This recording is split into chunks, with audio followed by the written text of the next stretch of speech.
நம்மளும் பிறக்கிறப்போ சூத்திரம் தான். ஜென்மனா ஜாயதே சூத்ரஹா. ஆமா, நீ சூத்திரம் சொல்ற. உழைப்பாளிக்கு தோழனா தன்னைய அழுக்காக்கி ஊரை சுத்தப்படுத்துறானு அவன் சூத்திரனா? உழுது பயிர் செஞ்சு உழவன் பசியாத்துறானு அவன் சூத்திரனா? ஏன் மானத்தை காக்க நெசவு நெஞ்சு துணியா தர்றானு அவன் சூத்திரனா? மக்களை காக்கிற காவல்கார சூத்திரனா? ஏன் தேசத்தை காக்க ராணுவ வீர சூத்திரனா? இதுல எந்த தொழிலுமே செய்யாம பந்தியில உட்காந்து தொந்தி நிற்பானு அவங்க தான் சூத்திரன். நம்மளும் பிறக்கிறப்போ சூத்திரம் தான். ஜென்மனா ஜாயதே சூத்ரஹா கர்மனா ஜாயதே துஜஹா. இன்னைக்கு சந்தியாவந்தனம் பண்ணாதான் பிராமணன். சொல்வாரு, சிறுத்தை தன் புள்ளியை மாற்றி கொண்டாலும் பாப்பான் தான் புத்தியை மாத்திக்கல மாட்டான் அப்படிம்பாரு. அது எப்படிப்பா உடம்போட ஊர்னது மாறும்? உப்பு தண்ணியில ஒரு வாரம் உன்னை ஊற வச்சு 4 தட்டு தட்டினா எல்லாம் மாறிடும். ஒரு பஞ்சாயத்தடா முடிச்சு வச்சு பாரு, நமக்காக அம்பட்டு பெண்ணும் பிள்ளை குட்டியோட வெயில்ல காத்து கிடக்குறாங்களே.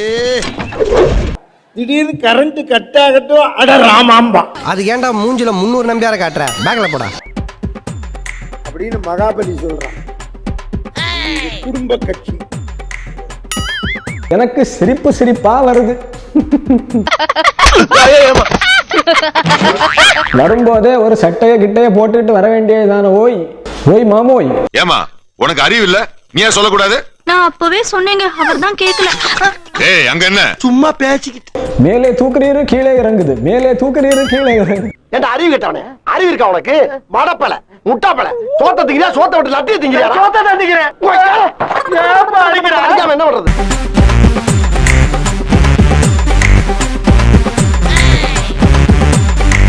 நான் இந்திரன் ஆயிடுவேன், உன்னை உபேந்திரன் ஆக்குறேன்னா.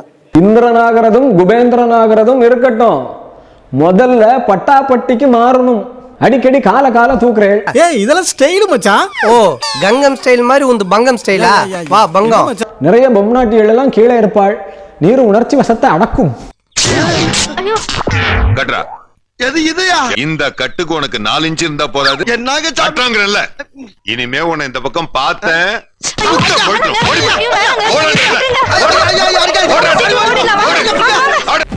அவா விவரம் தெரியாம புரி நூல் தமிழ்ல பூணல்ங்கிற நம்ம சொல்லக்கூடாது.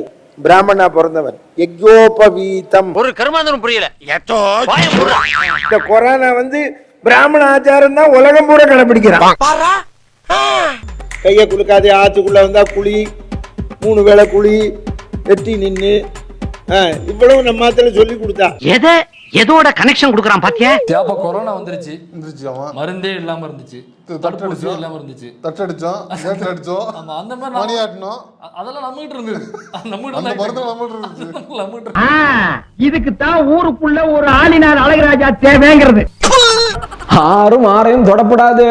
எட்ட நின்று வரைக்கும் பார்த்துட்டு ஓடி போயிடணும். தொட்டா தீட்டு பார்த்தா தீட்டு.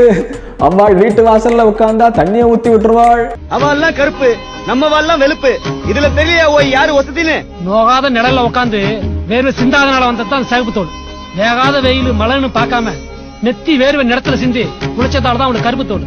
இந்த 2ல எது ஒஸ்தினே இன்ன வரைக்கும் தெரியல. அதுக்கப்புறம் அரிமணம் போற செட்டியார் ஊருக்கு முதல்ல சாப்பாட்டுக்கு பிராமணன் இருக்கானான்னு ஏற்பாடு பண்ணின்னு தான் ஒத்துக்கிறது. அப்படி இல்லைன்னா ஆத்துக்காரி கூட வர நாங்க சமைச்சுக்கிறோம். ஆகார சுத்தம் முக்கியம். ஏண்டா எடுக்கிறது பிச்சை, பேசுறது பேசுற சொல்லி கொடுங்க அடுத்த ஜெனரேஷன் பொண்களுக்கு. மாச விளக்குல இருக்கிறவ சமைக்கப்படாது. மாட்டு துணியை தூக்கி பார்த்த மூதேவி கீழே எச்ச துப்பி கொடுத்துருவோம். ஏன்னு கேட்கப்படாது. இந்த ஏன்னு கேட்டே கெட்டு போச்சு நம்ம சமூகம். போடா புண்ணாக்கு, இந்த ஓல்டு சென்டிமெண்டல் என்ன டச் கூட பண்ணாது. ஏன்னு கேட்கப்படாது. ஏன் கேட்கப்படாது? அதெல்லாம் கேட்கப்படாது. ஏன்னா பகுத்தறிவு வந்துடும். அப்புறம் அவ்வாள் பொழப்பு ஓடாது. எப்படி கரெக்டா கண்டுபிடிச்சீங்க? பெரியவா ஒண்ணு சொன்னா கேட்கணும். ஏன்னு எதுக்கு கேட்கணும்? எதுக்கு சமைக்கப்படாதுன்னா படாது. போடா சோப்பு வாயா. போடா சோப்பு வாயா.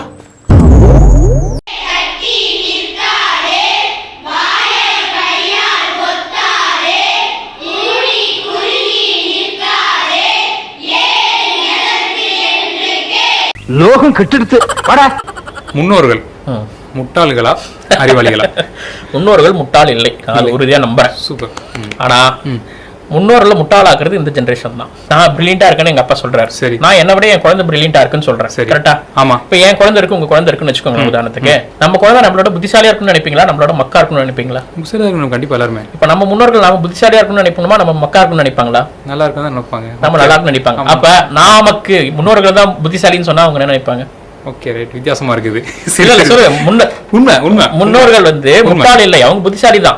அந்த காலத்துக்கு அவங்களுக்கு இருந்த ரிசோர்ஸை வச்சு அவங்க சூப்பரா வாழ்ந்துருக்காங்க. ஓகே, அந்த டைமுக்கு அவங்களுக்கு தேவைப்பட்ட அறிவியல், அந்த டைமுக்கு அவங்களுக்கு கட்டட கலை சிற்பம்னு சூப்பரா வாழ்ந்துருக்காங்க. நாம அவங்க ஷோல்டர் மேலதான் ஏறி நிக்கிறோம். சரி சரி. இங்க திரும்ப திரும்ப எல்லாருமே கட்ட வண்டிகளை தான் போகணும், கார் ஓட்டுறது தவறுன்றாங்க. சரி, கட்ட வண்டியோட தொடர்ச்சி தான் கார். இங்க நாம அதுல இருந்து மீண்டு வரணும். இதெல்லாம் முன்னோர்களும் விரும்புவாங்க. அவங்க முட்டாள் இல்லை, நீங்கள் தான் முட்டாள் தான். சூப்பர், எனக்கு தெளிவு கிடைச்சிச்சு. இப்ப நான் கொஞ்சம் பிளசண்டா என் மூஞ்ச பார்த்தாலே தெரிஞ்சிருக்கும். அவர் சொன்னார் இவர் சொன்னார் என்று நம்பி அறிவிழந்து தடுமாற்றம் அடைய வேண்டாம். எவர் சொன்ன சொல்லானாலும் அதனை உன் பகுத்தறிவால் எண்ணி பார்ப்பாய். பெரியவா ஒண்ணு சொன்னா கேட்கணும். ஏன் எது கேட்கணும்?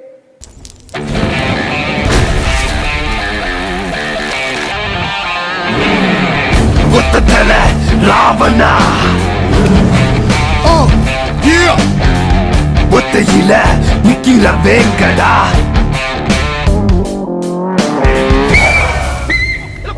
தூத்துக்குடிக்கு உபன்யாசத்துக்கு போயிருந்தேன். ஒரு நாடார் பையன் வந்தான். அடுத்த ஜென்மா நான் பிராமணனா பிறக்கணும்னா. வேண்டாம் வேண்டாம், நீ நாடாராவே போறேன்னு. ஏன் அப்படி? நான் பிராமணனா பிறந்தா கஷ்டம்டா. ஆமாடா, ரொம்ப கஷ்டம்டா. நாம எல்லாம் சட்டியில வடை சுடுவோம், அவ்வாளா பிறந்தா வாயில வடை சுடணும்டா அம்பி. என்னோட ஃபீலிங்ஸ் நீ யோசிச்சு பாரு மாப்ள. ஆச்சாரத்தை கடைபிடிக்கணும், நிறைய பிரச்சனை. அதனால நம்ம வாழ்க்கை நாடாராவே பிறக்கிறது தான் நமக்கு பெருமை. அவ்வாள் கேங்ல பிறந்தா அப்புறம் கேங் ரேப் எல்லாம் பண்ண வேண்டியது இருக்கும். நாடாரா பிறந்தா அதெல்லாம் பண்ண வேண்டியது இல்ல. அவ்வாளா பிறந்தா கொலை பண்ண வேண்டியது இருக்கும். சங்கரராமன் கொலை வழக்கு விசாரணையில் ஜெயேந்திரர், விஜயேந்திரன் உட்பட 10 பேர் புதுச்சேரி நீதிமன்றத்தில் இன்று ஆஜராகினர். இந்த வழக்கு புதுச்சேரி மாவட்ட முதன்மை அமர்வு நீதிமன்ற நீதிபதி முருகன் முன்னிலையில் விசாரணைக்கு வந்தது. காந்தி மாதிரியான பெரும் தலைவர்களை கொலை செய்ய வேண்டியது இருக்கும். நீ குடிக்கலாம், கொலை பண்ணலாம், கொள்ளையடிக்கலாம், கூத்தியாளோட இருக்கலாம், சீட்டா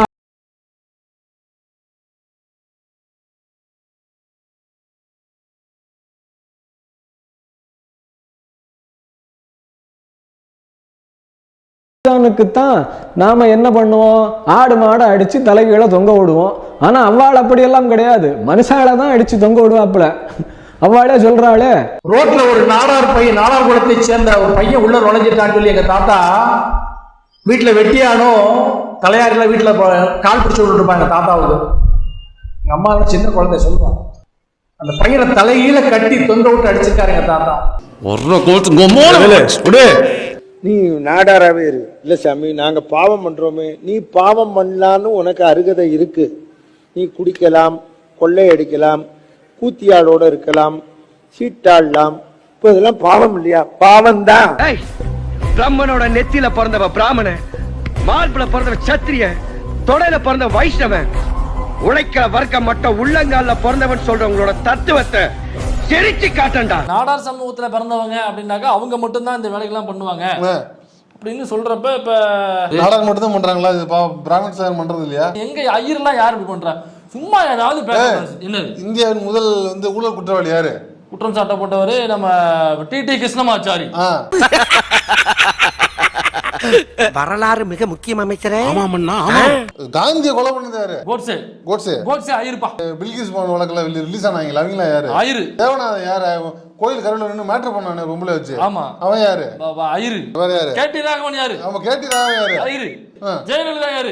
ஐயர். கோவில்ல வச்சு கொலை பண்ணாங்களா அவங்க யாரு? ஐயர். ஐயர். இப்படி பூரா வேலைகளையும் அவங்க பண்ணிட்டு it's the supreme community in the world, there is no doubt about it. அந்த செயல்படுங்க. டேய், நீ படுவா பரதேசி உன்னை மீட்ல வந்து மிதிக்கிறான். பின்ன இந்த பாவத்தை எப்படி போக்குறது? மாசம் அமாவாசை வருது பத்தியா? 100 ரூபா வச்சுக்கோ, ஒரு 9 வேஷ்டி வச்சுக்கோ. என்ன மாதிரி பிராமணன் யாராவது இருப்பான், அவன்கிட்ட கொடுத்து நமஸ்காரம் பண்ணு. சகல பாவமும் அவனுக்கு போயிடும். நாம பாவம் பண்ணிட்டு உள்ள போகணும், இவனுங்க காசை வாங்கிட்டு வயிற வளர்த்துக்குவானுங்க. அதுக்கு பேர் தான் பிரம்மயோக்கியம். ஆமாவா? அடேங்க அப்பா, கேப் மாதிரி மொல்ல மாதிரி முடிச்சவிக்கி இவங்களையெல்லாம் நான் தனித்தனியா தான் பாத்திருக்கேன். ஆனா மொத்த உருவத்துல இன்னைக்கு தாண்டா சாமி நான் பாக்குறேன்.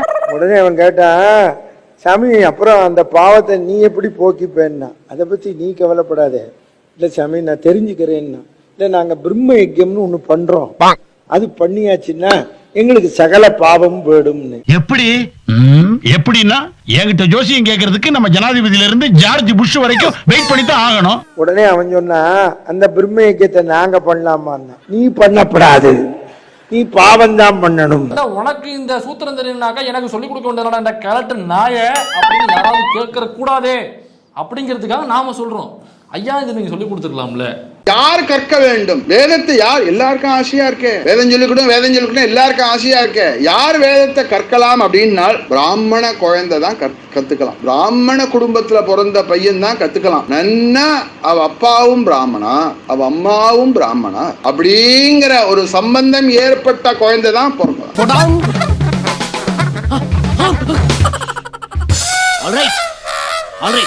முன்னால ஒண்ணு ஆரம்பிச்சேன், ஒரு டிஸ்டர்பன்ஸ்னால விட்டேன். அவ அந்த ஒரு திராவிட கழக பொம்பளை பேசுறா கேக்குறான்னு சொர்க்கத்தை சம்புக சம்ஸ்துதராம். இதுக்கு மேல கேட்க வேண்டாம், மேட்ரு முடிஞ்சிச்சு. என்னன்னா திராவிட கழக பொம்பளை பேசுறா அப்படிங்கிறான் இந்த கலெக்டர் நாய். இதுக்கு மேல மரியாதை தேவை. ஏண்டா மரியாதைங்கிறதே இல்லையா? என்ன மரியாதை? ஏன் இல்ல? முதல் மரியாதை காதலுக்கு மரியாதை, மனைவிக்கு மரியாதை, இந்த மாமனுக்கு மரியாதை. அந்த படம் வந்தா பாத்துக்கடா. அதாவது மரியாதைங்கிறது ஒண்ணுமே கிடையாது, டூ வே. கொடுத்தாதான் திரும்ப ரெஸ்பெக்ட் டேக் ரெஸ்பெக்ட். மரியாதை கொடுத்து மரியாதை வாங்கணும். வேற வழி வர வர நம்ம மரியாதையெல்லாம் இப்படி கிழிஞ்சுக்கிட்டே வருது. இந்த வீடியோல நாடார்களா ஒரு சொல்லி பேசுறாப்ல, இதே வேற வீடியோல செட்டியார்கள் சொல்லி பேசியிருக்காப்ல. வண்ணார பத்தி பேசிருக்காப்ல. வண்ணாருக்குள்ள வண்ணாரத்தான் இருக்கணும்னு சொல்லி பேசியிருக்காங்க. செருப்பு தைக்கிறவங்கள செருப்பு தான் தைக்கணும், கூலி வேலை செய்யறவங்களுக்குள்ள கூலி வேலை தான் செய்யணும். அவங்க டாக்டர் ஆகக்கூடாது, அவங்க வந்து மேல் படிப்புக்கு போகக்கூடாது. பானை செய்யறாங்களோ அவங்களுக்குள்ள பானை தான் செய்யணும். எந்த குலத்தொழிலோ அதை மட்டும் தான் செய்யணும். அதை தாண்டி பெரிய படிப்பு படிச்சுட்டு ஒரு அரசு வேலைக்கோ பெரிய கம்பெனி வேலைக்கோ அல்லது பெரிய ஐஏஎஸ் ஆபீசரோ எதுவுமே ஆகக்கூடாது. கூலி வேலை தான் பார்க்கணும், அவங்க குலத்தொழில தான் பார்க்கணும்னு சொல்லிட்டு இன்னொரு பேசி, அப்போ ஒட்டுமொத்த எல்லா ஜாதியையுமே என் காலுக்கு கீழே தான்டா நீங்க வெண்ணைகளா அப்படின்னு இந்த கிழட்டு நாய் கிழட்டு முண்டம் உட்காந்து பேசிக்கிட்டு இருக்குன்னு யாரும் வந்து சொல்லிடக்கூடாது. இல்ல சத்யா, என்னங்க பெரியவரை பிடிச்சிட்டீங்க? யாரு இவனா பெரியவன்? இவன் சில்ற பையங்க. உழைப்பால உயர்ந்த ஒரு சமூகத்தை இந்த மாதிரியான உழைப்புன்னா என்னன்னே தெரியாத மாமா கும்பல்கள் உட்கார்ந்துக்கிட்டு இந்த நவீன காலத்திலையும் இப்படி வக்கனையா ஸ்டேஜ போட்டு பேசுறீங்கன்னா உங்களுக்கு எவ்வளவு திமிரு இருக்கும்? இவங்களெல்லாம் பார்த்தாலே விரட்டி விரட்டி வெளுக்க தோணுது. விரட்டி விரட்டி வெளுக்க தோணுது. பெரியார்னு ஒரு கிழவர் உங்களுக்கு எதிரா எதுவுமே செய்யாம போயிருந்தா இன்னும் என்ன எல்லாம் பண்ணிருப்பீங்க. அவன் தமிழ்நாட்டுல விவரம் தெரியாம பாவத்தை ஒழிங்கிறதுக்கு போல பாப்பான ஒழின்னுட்டான். அசிங்கப்பட்டேன், அவமானப்பட்டேன், வெட்கப்பட்டேன், வேதனைப்பட்டேன், துக்கப்பட்டேன், துயரப்பட்டேன், கஷ்டப்பட்டேன், கவலைப்பட்டேன். இத்தனை பட்டு இன்னும் திருந்தலே குரு. பக்தி சொற்பொழிவாளர் பேசுகிறேன். பிராமண சங்க கூட்டத்தில் தவறுதலாக நான் நாடாரை சொல்லிவிட்டேன் என்று எண்ணுகிறார்கள். அப்படி கிடையாது. பக்தியை நாடார் என்று பல பிரசங்கத்தில் சொல்லி, பக்தியை தவிர நாடார் என்று சொல்லி இருக்கிறேன். தயவு செய்து தவறுதலான எண்ணத்தில் அணுக வேண்டாம். யாரும் தங்களை மட்டமாக நினைக்க வேண்டாம். நீ நான் இந்துன்னு சொல்ற, இங்க பார், இங்க எங்கேயாச்சும் பூநூல் இருக்கா? பூநூல் இருக்கா? நான் போட்டிருக்கேனா? ஏன் போடல? நீ ஏன் போட்டிருக்க பூநூல்? நீ ஏன் பூநூல் போட்டிருக்க? அப்ப நீ நான் எப்படி ஒண்ணாக முடியும்? உன் அண்ணன் தம்பி உள்ள போலான்னு சொல்றான், நான் உள்ள போக கூடாதுன்னு சொல்றான். எப்படி நீ நான் ஒண்ணாக முடியும்? நீ நானும் ஹிந்துன்னு யாரை ஏமாத்துறீங்க? கேட்க தோணுமா தோணாதானே?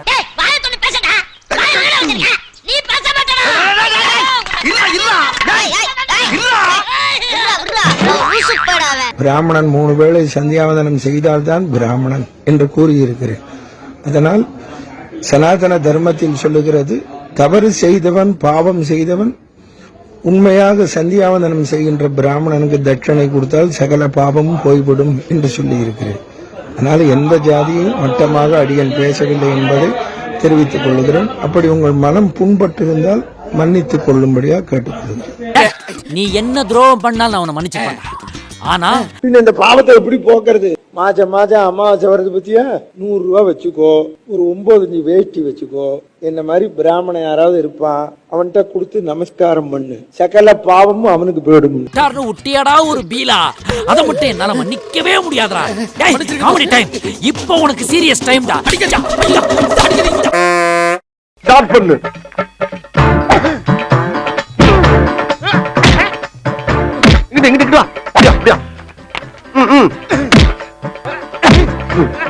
படைக்கலடி படைக்கல மண்டல மட்டும் அடிச்சிடாத குலக்கேசல் உள்ள போயிருவேன். சரியா?